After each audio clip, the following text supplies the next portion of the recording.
শৃঙ্খলা, নিরাপত্তা, প্রগতি এই মূল মন্ত্রকে আগলে ধরে সেবার ব্রতে চাকরি এই প্রত্যয়ে স্মার্ট পুলিশ গড়ার লক্ষ্যে বাংলাদেশ পুলিশের নতুন নিয়মে হবিগঞ্জ জেলা পুলিশ লাইন্স মাঠে ট্রেনি রিক্রুট কনস্টেবল পদে নিয়োগ জুন 2025 এর 3 দিন ব্যাপী বাছাই প্রক্রিয়ার প্রথম দিনে শারীরিক মাপ ও ফিজিক্যাল এন্ডিউরেন্স টেস্ট এর মাধ্যমে শুরু হয়। প্রথম দিনের কার্যক্রম শেষে সকল প্রার্থীদের উদ্দেশ্যে পুলিশ সুপার বলেন, শুধুমাত্র মেধা ও যোগ্যতার ভিত্তিতে চূড়ান্তভাবে বাংলাদেশ পুলিশের কনস্টেবল পদে নির্বাচিত করা হবে। কোনো সুপারিশ, তদবির বা টাকা পয়সা দিয়ে বাংলাদেশ পুলিশের চাকরি হয় না। সরকারি ফি ছাড়া একটি পয়সাও কারোর সাথে লেনদেন না করার পরামর্শ দেন পুলিশ সুপার হবিগঞ্জ মহোদয়। ট্রেনি রিক্রুট কনস্টেবল টিআরসি পদে নিয়োগ পরীক্ষা দ্বিতীয় দিনে ফিজিক্যাল এন্ডিউরেন্স টেস্ট পিইটি এর 200 মিটার দৌড়, push up, long jump, high jump অত্যন্ত সুষ্ঠু, সুশৃঙ্খল ও নিরপেক্ষভাবে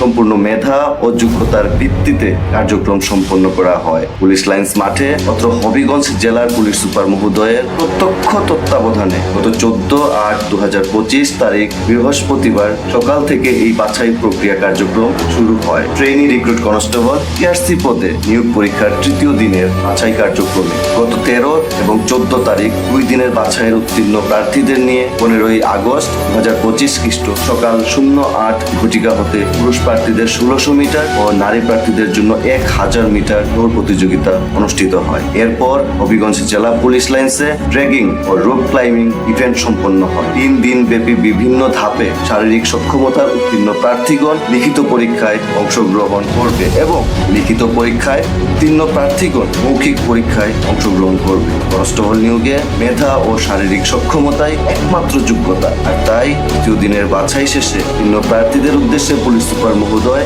কনস্টেবল নিয়োগে দালাল, প্রতারক, অবৈধ সুযোগ সন্ধানীদের থেকে দূরে থাকার পরামর্শ দেন এবং কার্যক্রমে সম্পৃক্ত অফিসার ও ফোর্সদের সুষ্ঠু, নিরপেক্ষ ও স্বচ্ছভাবে নিয়োগ প্রক্রিয়ার কার্যক্রম পরিচালনা করার সুস্পষ্ট নির্দেশনা প্রদান করেন। প্রচারে জেলা পুলিশ হবিগঞ্জ।